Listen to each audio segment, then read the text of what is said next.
Hello everyone, কাঁচা লঙ্কার official YouTube চ্যানেলে সবাইকে জানাচ্ছি একটা ওয়ার্ম ওয়েলকাম। আজকে আমি আপনাদের সাথে আবারও একটা চিকেনের রেসিপি নিয়ে এসেছি।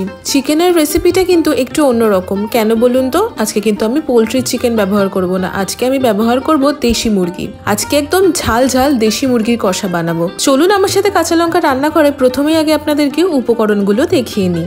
দেশি মুরগির কষা বানানোর জন্য আমি প্রথমে 1.5 কেজি দেশি চিকেন নিয়েছি, যেটাকে আমি ভালো করে ধুয়ে পরিষ্কার করে নিয়েছি।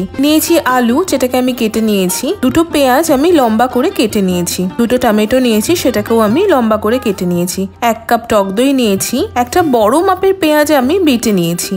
2 টেবিলস্পুন আদা বাটা, 2 টেবিলস্পুন রসুন বাটা আর 1 টেবিলস্পুন কাঁচা লঙ্কা বাটা। 2 টেবিলস্পুন আমি হলুদ গুঁড়ো নিয়েছি। 1 টেবিলস্পুন রেড চিলি পাউডার নিয়েছি। 2 টেবিলস্পুন আমি কাশ্মীরি রেড চিলি পাউডার নিয়েছি।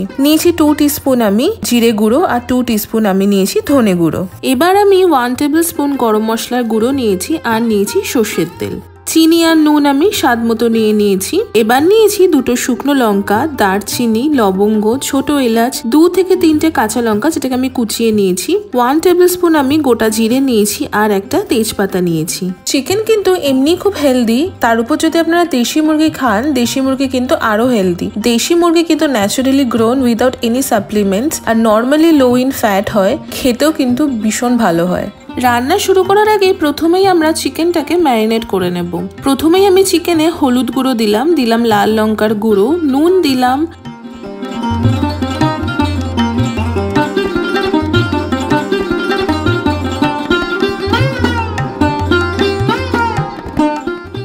গরম মশলার গুঁড়ো দিলাম টক দই,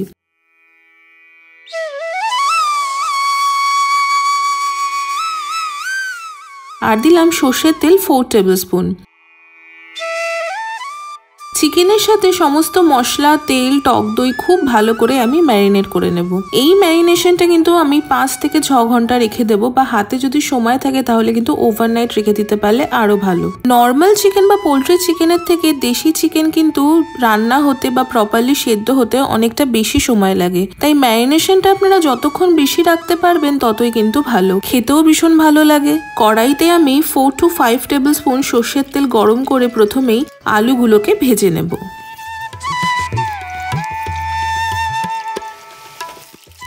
উপর থেকে সামান্য নুন ছড়িয়ে দিলাম। নুন ছড়িয়ে দিয়ে আলুগুলোকে 2 থেকে 3 মিনিট ভেজে নিয়ে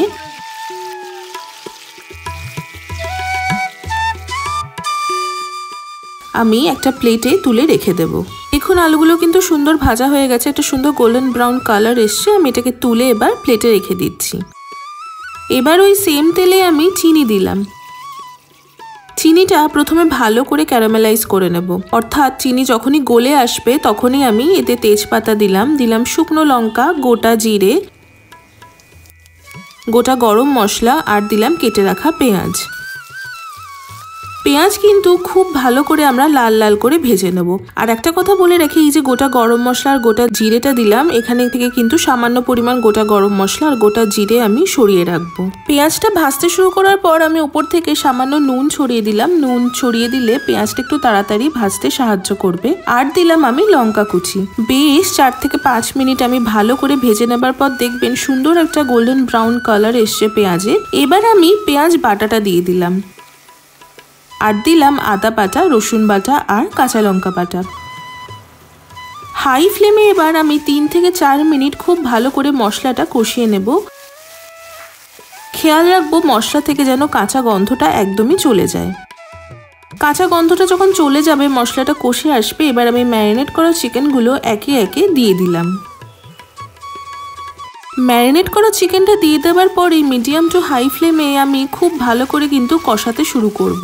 মনে রাখবেন যত কষিয়ে রান্নাটা করতে পারবেন ততই কিন্তু অসাধারণ স্বাদ আসবে এই দেশি চিকেনের। চিকেনটা কষাতে তো বেশ খানিকটা সময় লাগবে। চিকেনটা আমি যতক্ষণে কষাচ্ছি তার মাঝখানে আমি জল গরম করতে বসিয়ে দিলাম। আমি যখন জলের ব্যবহার করব তখন আমি আপনাদের কোয়ান্টিটিটা বলে দেবো যে আমি কতটা পরিমাণ জল এখানে গরম করতে বসিয়েছি। মোটামুটি আমি 10 থেকে 12 মিনিট ভালো করে কষিয়ে নেবার পর কেটে রাখা টমেটোগুলো দিয়ে দিলাম। কেটে রাখা টমেটো দিয়েও কিন্তু আমি আবারও 10 মিনিট মতো ভালো করে মাংসটা কষিয়ে নেব মিডিয়াম টু হাই ফ্লেমে। এরই মাঝে আমি একটা পাত্রে আগে থেকে সরিয়ে রাখা একটু দারচিনি, লবঙ্গ, ছোট এলাচ দিলাম আর দিলাম গোটা জিরে। তাতে সামান্য পরিমাণ গরম জল ঢেলে আমি 15 মিনিট মতো এটাকে রেখে দেব। ইতিমধ্যে দেখুন চিকেনটা কি সুন্দর কষে এসেছে আর কালারটাও কিন্তু অনেকটা চেঞ্জ হয়ে গেছে। এবার গুঁড়ো মশলাগুলো দিয়ে দেবার পালা। প্রথমেই দিলাম কাশ্মীরি রেড চিলি পাউডার, তারপর দিলাম আমি নর্মাল রেড চিলি পাউডার, দিলাম ধনে গুঁড়ো, দিলাম জিরে গুঁড়ো আর দিলাম হলুদ গুঁড়ো।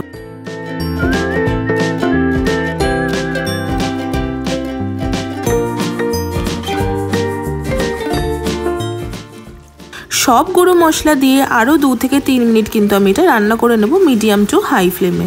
আপনারা কিন্তু খেয়াল করবেন আমি এখনো পর্যন্ত চিকেনে কোনো রকমেরই জল ব্যবহার করিনি, তাতেও কিন্তু বেশ খানিকটা জল ছেড়েছে। যেহেতু টক দই দিয়ে ম্যারিনেট করা ছিল তাই জন্য টক দই থেকে এবং চিকেন থেকেও নিজস্ব জল ছেড়েছে এবং তাতেই কিন্তু রান্নাটা আমি কষাচ্ছি। এতেই কিন্তু চিকেনটা বেশ অনেকটাই সেদ্ধ হয়ে আসছে। এবার আমি আগে থেকে ভেজে রাখা আলুগুলো দিয়ে দিলাম। আলু আর চিকেন আমি আরও ভালো করে একটু রান্না করে নেব মিনিট 5 মতন।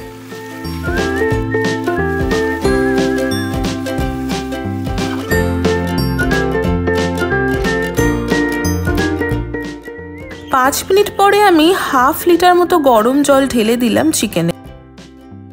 আমি যেহেতু 1.5 কেজি চিকেন নিয়েছিলাম তার জন্য আমি হাফ লিটার জল ব্যবহার করলাম। আর যেহেতু আমি কষা কষা করবো তাই আমার অনেক বেশি ঝোলের প্রয়োজন নেই। আমি অনেক জায়গাতেই দেখেছি বা শুনেছি এই পর্যায়ে এসে অনেকে কিন্তু প্রেসার কুকারে চিকেনটা ট্রান্সফার করে দেয় আর প্রেসার কুকারে সিটি বা হুইসেল দিয়ে চিকেনটা সেদ্ধ করে নেয়। তবে আমি বলবো প্রেসার কুকারে না করে এইভাবে কষিয়ে কষিয়ে দেশি চিকেনটা রান্না করবেন, এই স্বাদের কিন্তু সত্যিই কোনো তুলনা হয় না। দেখুন ঝোলটা ফুটতে শুরু করলে আমি কিন্তু এই সময় গ্যাসের ফ্লেমটা একদম লো করে দেবো।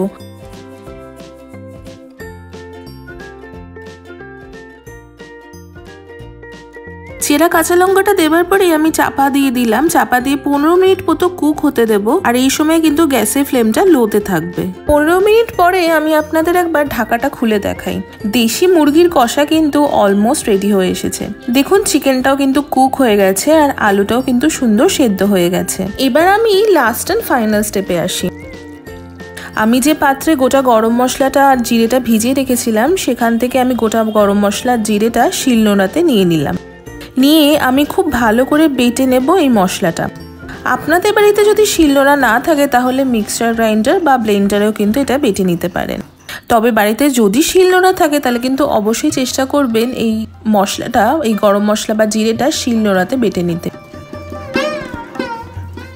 শিলনোড়াতে বাটা যে মশলা তার স্বাদ কিন্তু অন্যরকমই সুন্দর হয়। দেখুন মশলাটা আমার বাটা হয়ে গেছে। এবার আমি এটা চিকেনের উপর দিয়ে দিলাম, দিয়ে খুব ভালো করে মিশিয়ে নেব। নিয়ে গ্যাসের ফ্লেমটা অফ করে দিয়ে 15 থেকে 20 মিনিটের জন্য চাপা দিয়ে আমি রেখে দেব। 15 থেকে 20 মিনিট হয়ে গেছে। এবার আমি চাপাটা খুলে দেখাই। আপনারাই বলুন তো কেমন দেখতে হয়েছে দেশি মুরগির কষা। কমেন্ট সেকশনে কিন্তু অবশ্যই জানাবেন। আমি সার্ভ করছি গরম গরম একদম ঝাল ঝাল দেশি মুরগির কষা। ভাত, রুটি, পোলাও বা পরোটা যে কোনো কিছুর সাথে কিন্তু জমে যাবে দেশি মুরগির কষা। বাড়িতে কিন্তু অবশ্যই ট্রাই করবেন আর আমাদেরকে জানাবেন খেতে কেমন হলো। সাধারণ মুরগি বা পোলট্রি মুরগির মাংসর থেকে একদম অন্যরকম খেতে হয় দেশি মুরগি। দেখা হচ্ছে পরবর্তী আরো একটা সুন্দর রেসিপির সাথে। ততক্ষণের জন্য ভালো থাকবেন, সুস্থ থাকবেন আর কাঁচা লঙ্কাকে এইভাবেই সাপোর্ট করতে থাকবেন। See you soon and happy cooking.